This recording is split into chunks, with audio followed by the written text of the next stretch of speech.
Rain poured heavily over the small-town hospital. The fluorescent lights inside the neonatal ward flickered faintly, casting pale glows on the cold white tiles. Emily sat hunched on a plastic chair, her arms wrapped around herself. Her clothes were damp from the downpour, her hair clinging to her face. Her newborn son, Noah, was in an incubator, tiny and fragile. Born a month early, his lungs hadn't fully developed. Every breath he took was a struggle, a sound of both hope and fear. Emily's eyes stung with tears, not from exhaustion, though she hadn't slept in days, but from the hospital bill folded in her trembling hands. $46,350, she whispered, her voice breaking. Her salary as a part-time waitress barely covered rent and formula, let alone a bill this big. She had no insurance, no family left to turn to. Her fingers gripped her old phone. There was one last person she could think of, her ex, Noah's father. He had left when she told him about the pregnancy, but maybe, just maybe, he'd feel some responsibility now. She snapped a photo of the bill, her hands shaking, and typed. "I can't do this alone. Please, help your son. He needs you." She hit send before she lost the courage. Then she stared at the screen, waiting for the typing bubble that never came. Minutes passed. Then, a reply. "Who is this?" Emily frowned. "Wrong number." She quickly checked the digits, and her heart sank. She'd accidentally sent the message to the wrong contact. "I'm sorry, wrong number," she typed back quickly. But before she could hit send, another message came through. "Your son is in the hospital." What happened? She hesitated. Something about the tone, direct, yet concerned, made her pause. Against her better judgment, she replied, "He was born early. He's in the NICU. They're saying he needs treatment, but I can't afford it."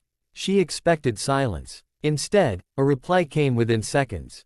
"Where are you? Which hospital?" Emily blinked. "Why do you want to know?" She typed. "Because I can help." She almost laughed. Help.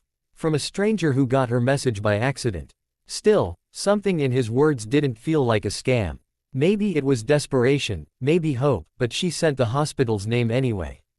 No reply came after that. Emily sighed, putting her phone away. Of course he's not coming. Why would he? She stood up and went to check on Noah, touching the glass of the incubator. "Mommy's here," she whispered. "We'll figure something out." 2 hours later, as she was drifting in a chair beside his bed, a nurse came rushing in. "Emily Carter?" the nurse asked breathlessly. Emily sat up. "Yes, there's someone here for you. And he's already spoken to the billing department." Confused, Emily followed her into the hallway, and froze.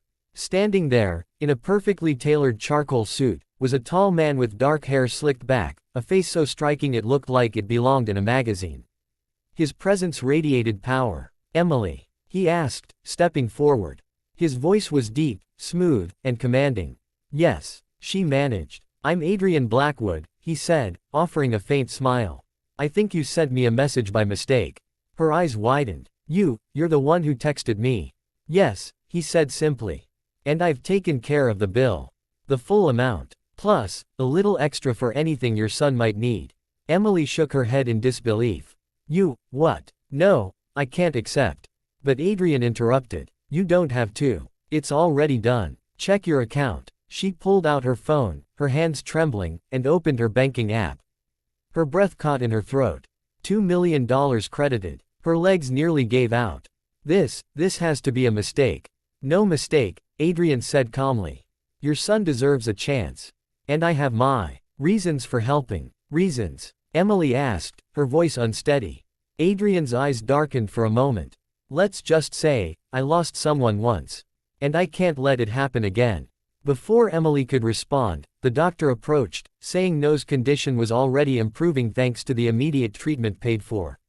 Adrian looked at her. "I'll be back tomorrow. We need to talk." Emily wanted to ask why a billionaire she'd never met cared about her and her son.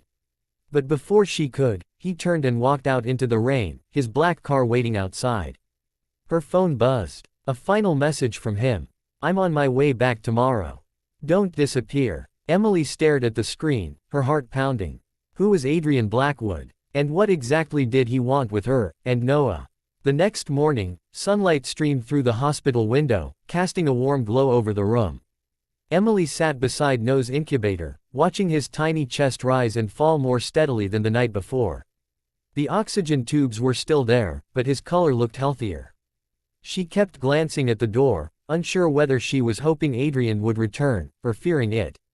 Just before noon, there was a knock.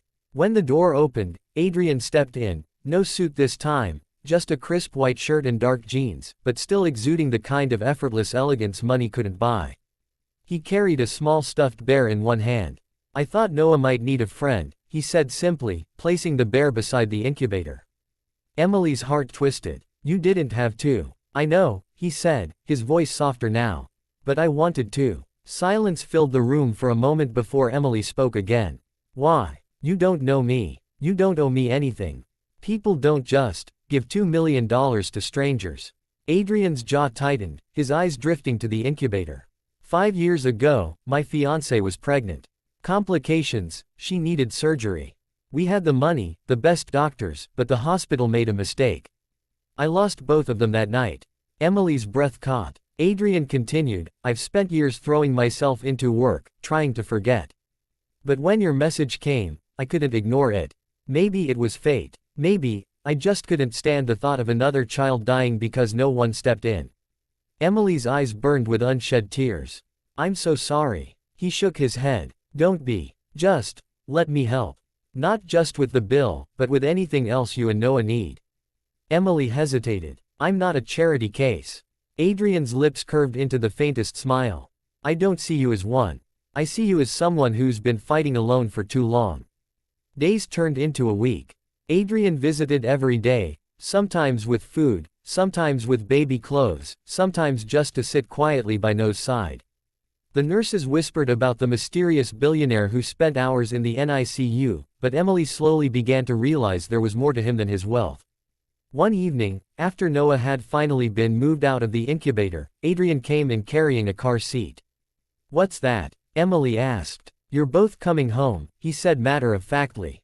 "Home. My home," he clarified. "It's safer. You'll have everything you need.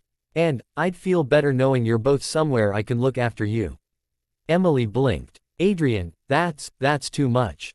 I can't just." "Yes, you can," he interrupted gently. "Emily, I'm not doing this out of pity. I'm doing this because somewhere along the way, I stopped seeing you as a stranger." Her heart pounded. He stepped closer, lowering his voice. "I told you I lost my family once. I think, maybe this is my second chance." Emily didn't know what to say. Part of her still feared trusting someone again. But when she looked at Adrian, at the man who had saved her son without asking for anything in return, she felt something she hadn't in a long time. Hope. 2 weeks later, Noah was home, sleeping peacefully in a sunlit nursery in Adrian's sprawling penthouse.